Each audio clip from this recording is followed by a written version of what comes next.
जरा उंची लागते मला, राजकीय नाही पण खरं तर विले पार्ले मी दोन्ही वेळेस खासदार म्हणून सगळ्यात जास्त मताधिक्याने मला निवडून आले, त्यामुळे हीच ती उंची असेल माझी.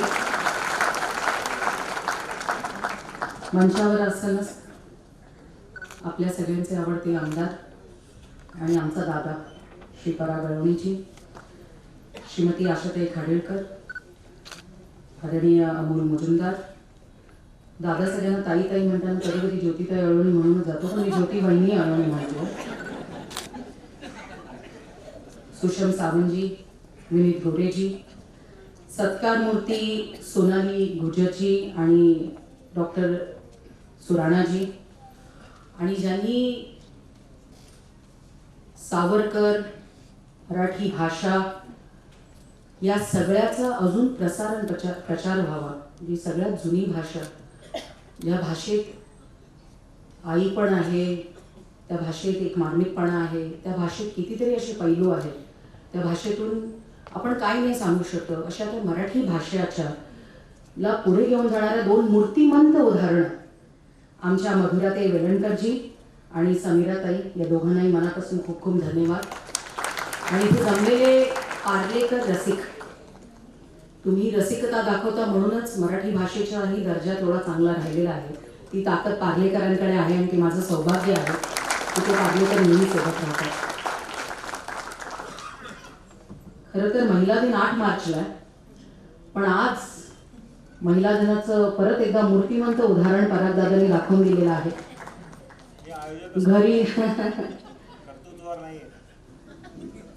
तुमचं हे कर्तव्य तुम्ही सगळ्या महिला, कसं एक पुरुष के पीछे एक महिला का हाथ होता है, लेकिन आपके घर में 3 महिलाएं, उनके पीछे भी आपका ही हाथ है और मेरी जीत के पीछे भी आपका ही हाथ है.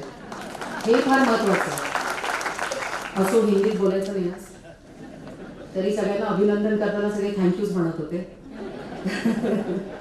आणि स्वतः सांगून आले की पूनम 3 भाषेत भाषण करते, बालमोहन विद्या मंदिरची, माफ करा मी पार्लेटची नाही, मला माफ करा, पण मराठी भाषेचा अभिमान आणि स्वाभिमान आत असण्यापेक्षा तो दाखवून द्यावा. आज मराठी भाषा गौरव दिन, मला वाटतं 10 वर्ष झाले आहे ना, 2013ला कुसुमाग्रजांच्या वाढदिवसानिमित्ताने तो ठरवला गेला. आणि महाराष्ट्रातला या महान राष्ट्राला करण्यासाठी मला वाटतं मराठी भाषेने ती ताकद दाखवली. मी नेहमी कोणालाही भेटत असते, देशभरात माझे सगळे खासदार मित्रमैत्रिणी असतात, खासदारीण असं काही नसतं, खासदार सगळे असतात. मला कोणी म्हणलं she is a woman MP, म्हणजे no, I am just a member of parliament, there is no woman in that. आणि त्यानुसार जेव्हा त्यांच्याशी भेटत असते तर प्रत्येक जण आपल्या आपल्या भाषेचं कौतुक चालू असतं. आणि 2 गुजराती भेटले की गुजरातीतून बोलतात, तमिळ भेटले तमिळ, मग मराठी भेटले तर मराठीतून बोलायचं. आणि मराठी भाषा कशी असते, ती भाषा जशी प्रगल्भ आहे, आवाजही मोठा असतो आपला. आणि महाराष्ट्र महान राष्ट्र, म्हणजे माझा नवरा तेलुगू आहे, अस्खलित मराठी बोलतो, नाही तर प्रॉब्लेम झाला असता. पण ती समस्या येऊ नये, मुंबईत जन्माला वाढला तर माझी मुलं, लाज वाटते मला एवढी चांगली मराठी बोलत नाही, पण मला आता चांगल्या टीचर मिळालेल्या आहेत, त्यामुळे तीही चिंता मी सोडून देणार आहे. पण मराठी भाषेचा एक अभिमान जेव्हा आपण करतो, म्हणून बघा ना, मी माझ्या मुलांना त्यांना नेहमी कहाण्या सांगत असते, म्हणलं महाराष्ट्र किसी स्टेट का नाम है की वो देश है, फक्त महाराष्ट्रच आहे. मराठी भाषेची प्रगल्भता त्या भाषेत, म्हणजे माझ्या सगळ्या भाषेची जेव्हा आमची थोडी बहुत नोकझोक चालू असते आमच्या खासदारांमध्ये, मी फक्त एकच म्हणते, ळ बोल के दिखाव. तुम्हाला अनुभव आला असेल, ढच्या पुढे जात नाही, ढच होऊन जातो त्यांचा.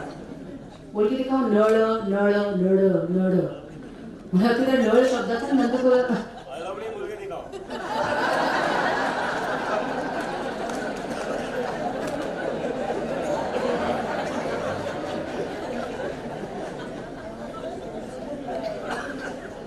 माझ्या मुलाला आधी शिकवावं लागेल मला. विल कॉल यू पराग अडवणी काका. छत्रपती शिवाजी महाराज द्रष्टे राज्यकर्ते, पहिला मराठी शब्दकोश.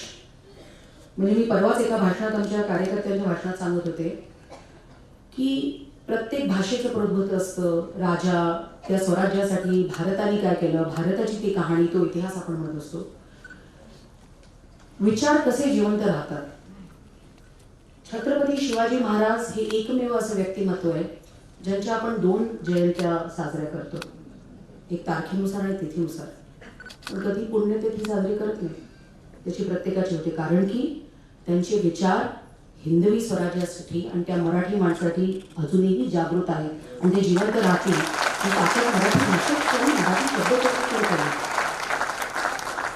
मराठी भाषा म्हटलं तर सावरकरांचं नाव नाही घेतलं तर मला नाही वाटत मराठी भाषेला तो सन्मानच राहतो.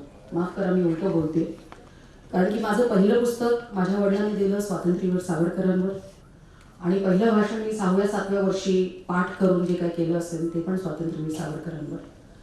त्यामुळे मराठी भाषेची प्रगल्भता, भाषा शुद्धी म्हणजे मैं ग्राउंड पे जा रहा हूं, नाही क्रीडांगण. म्हणजे महापौर हा शब्द, आता परागदादांनी भरपूर अशा गोष्टी सांगितल्या, मी वहिनींना सांगत होते की भारतीय जनता पार्टीचा अमराठी असलेला कार्यकर्ता शुद्ध मराठी बोलतो, पण असं भरपूर होतं की मराठी भाषेची जागरूकता दाखवण्यासाठी मी मराठी म्हणून भरपूर पक्ष आहेत त्यांच्यात असलेली हिंदी भाषेत सुद्धा मराठी बोलत नाही. मला वाटतं भारतीय जनता पार्टीची ती खासियत आहे. उगीच आम्हाला राष्ट्रीय पक्ष म्हणतात, पण त्या प्रदेशाचा तो सन्मान ठेवणं सुद्धा त्या पक्षाची ताकद ही भारतीय जनता पार्टीतल्या कमळ मध्ये आहे.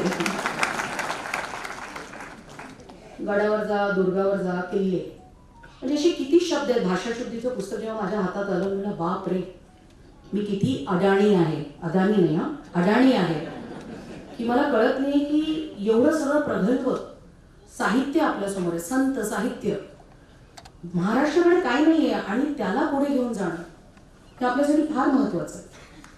कुसुमाग्रजांची कविता जेव्हा कणा इतकी फार सुंदररित्या आमच्या सूत्रसंचालकांनी म्हणून दाखवली, मी तेव्हाच परागदादांना सांगत होते, गुलजार कवी सगळ्यांचे आवडते.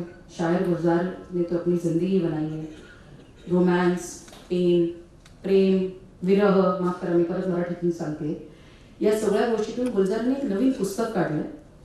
300, माझ्या बहिणीने मला व्हॅलेंटाईन्स डेचं गिफ्ट म्हणून दिलं, कारण की माझं अतोनात प्रेम गुलजारांच्या लेखणीवर आहे. त्यांनी 365 कविता 365 दिवसासाठी त्यांनी एक पुस्तक काढलं की जे जे भारताचे थोर कवी आहेत त्यांचं हिंदीत त्यांच्या पद्धतीने रूपांतर केले कवितांचं. आणि मला सांगण्यासाठी अभिमान वाटतो की सगळ्यात जास्त कविता ह्या मराठी कवींच्या आहेत. ही ताकद मराठी कवींची. मातृभाषेचा अभिमान असायलाच हवा, पण त्या मातृभाषेतून म्हणजे मला अजूनही लक्षात आहे, कधी कोणी मला म्हणलं की भाषेचा तुम्हाला अभिमान का असतो, तुम्ही मराठी माणसं फार इमोशनल असतात. जसं परागदादा हळवा आहे, आणि खरी गोष्ट आहे, म्हणजे फक्त चित्रपटात नाही पक्षात सुद्धा तो हळवा आहे, मनापासून आहे. त्यामुळे तो हळवा पण त्या मराठी भाषेची काय असतं, मातृभाषा काय असते. माझ्या मुलांना मातृभाषा आणि पितृभाषा आहे, म्हणजे मराठी आणि तेलुगू, म्हणजे मातृभाषा महत्वाची बेटा, पितृभाषा आपण नंतर बघूया. त्यामुळे सगळं मराठी असतं आमचं घरात सुद्धा. आणि मातृभाषेचा अभिमान तुमच्या लहानपणापासून तुम्ही कसा दाखवतो ते उदाहरणं पण महत्वाची असतात. खरं तर मी मुंबईत जन्मले, पार्ल्याचीच होते, पूर्ण मुंबई फिरले दिल्लीत असल्यामुळे, आणि माझे वडील नेहमी फिरतीवर असल्यामुळे, राष्ट्रीय पक्ष असल्यामुळे काम तेवढं वाढत चाललं होतं. माझ्या आईची इच्छा होती खरं तर की राहुलला मराठी भाषा, माझा मोठा भाऊ राहुल, त्याला मराठी भाषेच्या तुम्ही शाळेत टाकलं, पूनमला तरी इंग्रजीमध्ये घाला, कारण की जिथे जिथे मी राहिले तिथे अमराठी टक्का जास्त होता. चेंबूरला राहिले किंवा वरळीला राहिले, तर माझ्या आईने म्हणायच्या तिला मराठी भाषेत नका घालू, तिला इंग्रजी शिकू द्या. पण माझ्या वडिलांनी एकच सांगितलं, मी नेहमी दिनानाथला सांगत असते की तिचा बाप प्रमोद महाजन, बापच म्हटलं. कधी पण माझे मित्र फोन लावायचे तर तेव्हा थोडी ऑपरेटरचा फोन उचललं तर विचारलं पूनम आहे का, नाही आहे, कोण बोलते, तिचा बाप. आता ती मराठी भाषेची शैली आहे, तो उद्धटपणा नाही आहे. तर तेव्हा जेव्हा माझ्या वडिलांना माझ्या आईने सांगितलं तर माझे वडील म्हणे, हे बघ हा प्रमोद महाजन शुद्ध मराठी भाषेत शिकलेला, केजमधून आलेला मुलगा, आज जीवनमध्ये फाडफाड इंग्रजी बोलतो आणि मराठी भाषेतून उत्तर भारतीय लोकांना पण कळत नाही एवढं उत्कृष्ट हिंदी कोण बोलतो, कारण की त्याची मराठी भाषा ही जागृत आहे आणि त्या मायबोलीतून तेवढी सगळी ताकद असते. तू पुन्हा तोंड दाखवून दे. आता त्याच्यात ते चुकले का बरोबर आहे हे येणाऱ्या वर्षातच कळेल. पण मातृभाषा ही फार महत्वाची. भाषाच कशी सुरू झाली ह्याच्यावर असलेल्या इतिहासाची भरपूर पुस्तकं आहेत, पण आज आपण त्या 2 वर्षाचा गाढा इतिहास या आपल्या सुंदर अत्यंत मूर्तिमंत उदाहरण करणाऱ्या 2 महिलांच्या हातून आपण बघतोय. मला खरंच खूप अभिमान आहे. आणि हे बघतानाही बरं वाटतं की पुढची पिढी सुद्धा शाबूत आहे भाषेला पुढे घेऊन जाण्यासाठी. ही ताकद मधुरांमधून दिसते आणि असंच मधुरन मधुर राहावं. जसं लता मंगेशकरांचं गाणं असतं, सावरकरांची शब्दशुद्धी असते, सचिन तेंडुलकरांची बॅटिंग असते किंवा दादासाहेब फाळकेंचा चित्रपट असतो, असाच मधुर भाषेचा मधुरन पुढे चालावा ही अपेक्षा करते. आणि सत्कारमूर्ती सगळ्यांना मनापासून धन्यवाद देते. श्लोकशुद्धी या भाषेतून, कारण की मला लहानपणापासून माझी आई पाठवायची की भगवद्गीतेचा 15वा अध्याय जायचे, तिथे मला काहीच आठवायचं नाही, कॉन्फिडन्स नव्हता, पण बिस्किट घेऊन यायचे परत उत्तेजनात. मला वाटतं हे सब मेरे जैसे राजनीती में तो पक्का आहे. पहिलं कधी काहीच मिळालं नाही, पण मला वाटतं तो पाया होता की भाषेला आणि आपल्या जिभेला व्यवस्थित कमळलं म्हणताना सुद्धा प्रत्येक भाषेचं फ ब म आपण त्या जिभेचा एक टंग ट्विस्टिंग असतं. जी जर्मन भाषा ज्यांना शिकवताय तुम्ही मराठी, जर्मन ही संस्कृत भाषेतूनच येते. ते बोलताना खचा फार वापर करतात. मी भरपूर जर्मन राजकारण्यांबरोबर काम करते, सगळीकडे भेटायची, तर त्या त्या भाषेचा मागचा इतिहास काय असतो, त्यांची थेअरी काय असते, फार महत्त्वाचं आहे. पण मराठी भाषेची प्रगल्भता आणि असलेले मराठी भाषेत त्याच्याविषयी एक अभिमान आहे. पण मराठी भाषेचं अजून एक कौतुक करण्यासारखं आहे की तो इतिहास आपण पुढे घेऊन चाललो आणि महाराष्ट्रात हा कार्यक्रम व्हायलाच हवा. पण मी मधुराताईंना विनंती केली कि हा कार्यक्रम दिल्ली के तख्त में सिर्फ पेशवा पहुंचे, अभी वंदुराताई भी पहुंचनी चाहिए. त्यामुळे दिल्ली कार्यक्रम हा आपण जरूर घेऊ आणि मराठी भाषेला ती प्रगल्भता आणि तो एक मोठा ऑडियन्स देणं फार महत्त्वाचं आहे. मग मराठी भाषेला दर्जा जेव्हा मिळेल तो मिळेल आणि तो मिळेलच, पण तो खरा दर्जा मराठी भाषेचा आपण लेवल म्हणतो ती पातळी अजून उंचावण्यासाठी ही तरुण पिढी पुढे चालली आहे. याचा मला मनापासून अभिमान आहे आणि मराठी असण्याचा अभिमानाच माझा अजून जागृत झालाय. खूप खूप धन्यवाद आपल्या सगळ्यांना. मराठी भाषेच्या गौरव दिनानिमित्त खूप खूप शुभेच्छा. भारत माता की